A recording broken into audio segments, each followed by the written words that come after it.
I could speak about Ben, but then of course I could be stealing some of Dom's thunder. Yeah. So I thought I'd talk about our day at the zoo.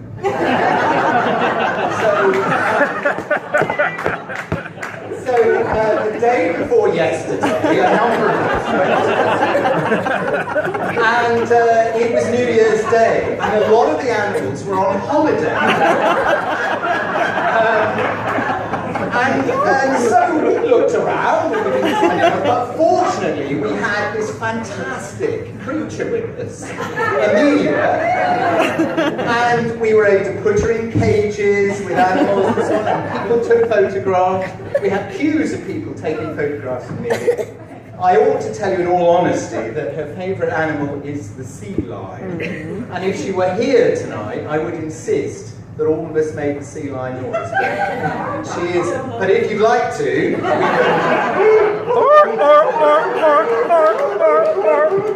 we were doing it the whole day. She appreciates it. And maybe see her in the near future. You can do that. One more practice.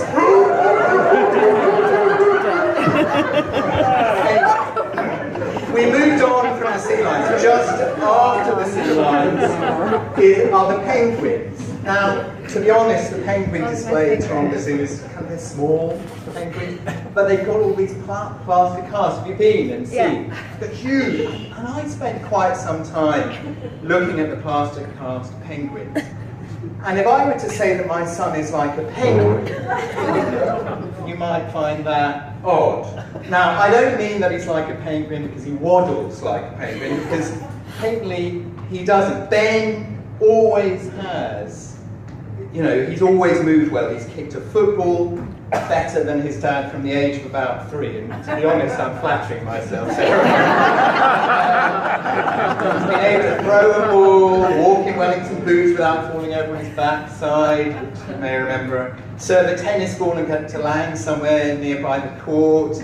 He's always been possessed of many attributes that are not at all penguin-like. Nor do I mean that Ben is like a penguin because he smells, because there's anyone who stood in close proximity to the penguin knows penguins stink, mainly of fish. But Ben, he's not a malodorous man. He's always been the very sweetest of children, always beloved, not just by his family, but especially by girls. Then, from the age of 4, he always had a girlfriend. I think it was his sticky up hair, which, if you've seen some photographs, which we'll try and display somehow, but he always had this sticky up hair. He's still got quite sticky up hair now, and this look of complete innocence that appealed so much to the fairer sex. It was always very hard to blame Ben for anything as a child, because before one could cast an accusation, he looked at us with those baby blue eyes, and without needing to open his mouth, he'd say, "Who, me?" Now I leave it to you as to whether Ben has kept the sticky up hair, the look of innocence, or the gift of blamelessness. What then is penguin-like about Ben? I know you're trying to know. Well, penguins are sociable. They huddle in great masses against the Antarctic wind, and they take it in turns with their neighbours to keep warm, and in turn to keep others warm. In other words, penguins are good and loyal friends to one another. And as I look around today, I can say, yes, Ben, in that respect, is a penguin.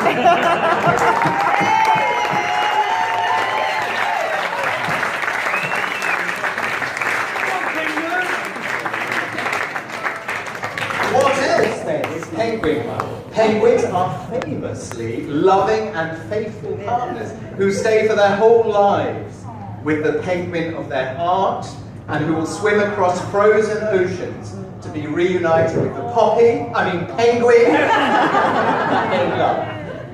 And so as I look around today and see Poppy Penguin, I can say yes, Ben is in that respect a penguin.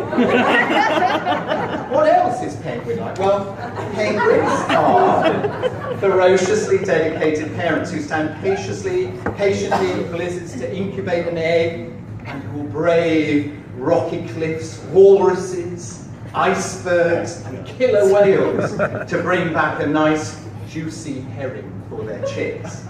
And if Mia were here, I would look across and see her waiting for a nice regurgitated fish. And could say, yes, Ben is in that respect like a penguin. There is just one more parallel I'd like us to consider today. Penguins are antipodean creatures, and it may be only, we may have a worrying majority of Brits in this room tonight. Oh, we have Australians in this room. By God. We're here in your land and privileged to be here. Penguins are antipodean creatures. And except in very bad Disney cartoons, we do not see penguins at the North Pole cavorting with polar bears. They live down here. And they need southern constellations over their heads. They thrive in the strong, bold light of the south. When Ben set off from London 4 years ago, I never doubted that you would find love, friendship, and possibly even a job.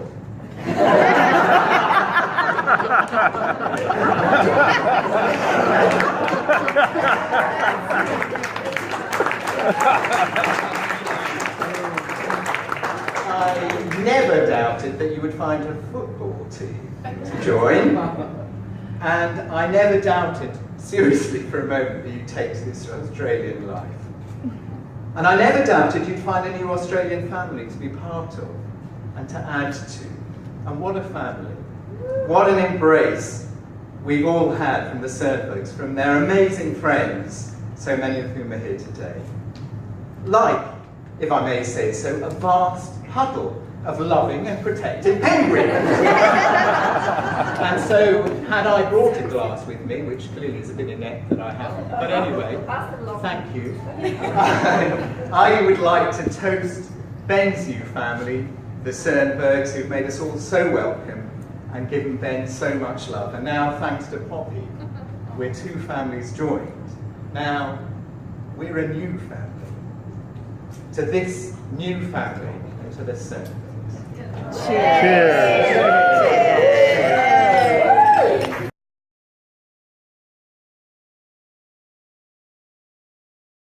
Job's easy tonight. A lot of the thanks has been said, but I guess it's slightly different because I'm speaking on behalf of myself and Pops as well. So a few more thanks to be said, mainly because you're all in Sydney. We want to be married in Sydney because this is the place that we love, and we're loving that we can share it with all of the people that we love. At the last count, we have 20 here who have flown here from the UK, Cactus who are here from America, Dom and Steph who have come all the way down from Manly for the occasion. So we really are.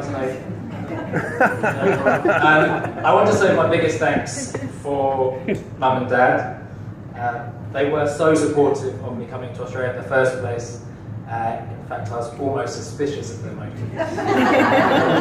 Seriously, they've been with me on every step of my rapid ascent to adulthood, and despite the distance, have always been there when I've needed them. So, thank you.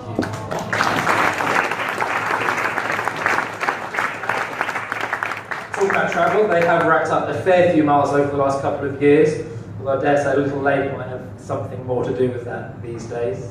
I remember their first trip to Sydney at the start of 2014. They met Poppy for the first time.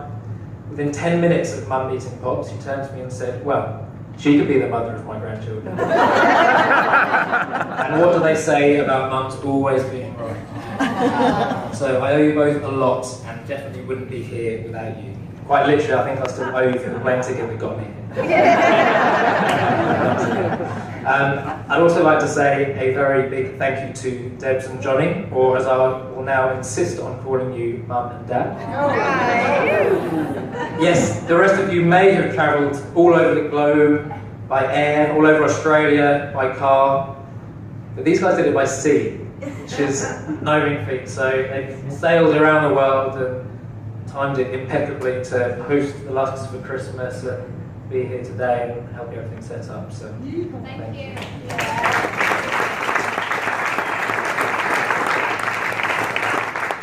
I would never dare ask what kind of impression I might have left on Debs and Johnny the first time we met.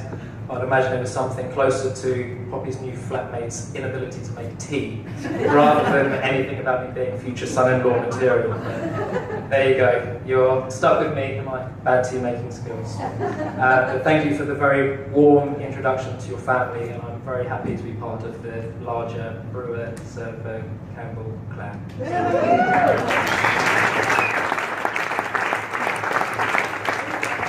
I suppose I should also thank all of my groomsmen who delivered an exceptional couple of stag do's. Thanks for not quite killing me. A special call out to my best man Dom. He's been good enough to live in Sydney these past 12 months just in case I've needed him. That's a true friendship. Also a big thank you to the beautiful bridesmaids. You really do look stunning.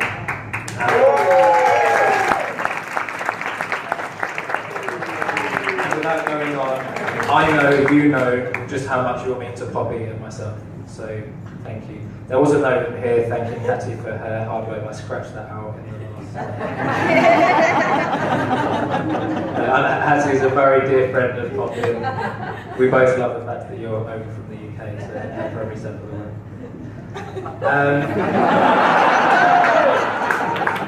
More thanks? No. Enough about all of you. Enough about all of you. Because today is about us and the love that I have for this beautiful bride, who I am so happy to call publicly for the first time my wife.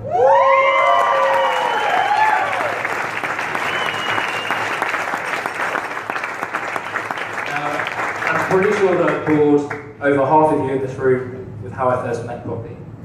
In a Bondi pub nearly 4 years ago, how I pestered my then flatmate Vicky, hi Vicky, about how she knew that girl in the white dress, how for some reason I just had to know everything about this girl, how I was sure in that very second that I had just met somebody who would change my life forever. Becoming flatmates weeks later was definitely part of the long-term strategy, and getting to know her that bit better. But I seriously couldn't, even in my wildest dreams, imagine I'd be standing here 4 years later, looking across at you, making a speech at our wedding. It's been a busy 4 years. Between us, we've worked 7 jobs, lived together in 5 apartments, and found the time to create the most gorgeous, happy baby we could ever have hoped.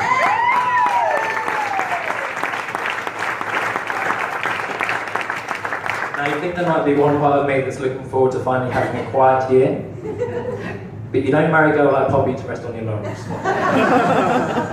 She constantly strives for more from me, from herself, and from us, and I love you for that.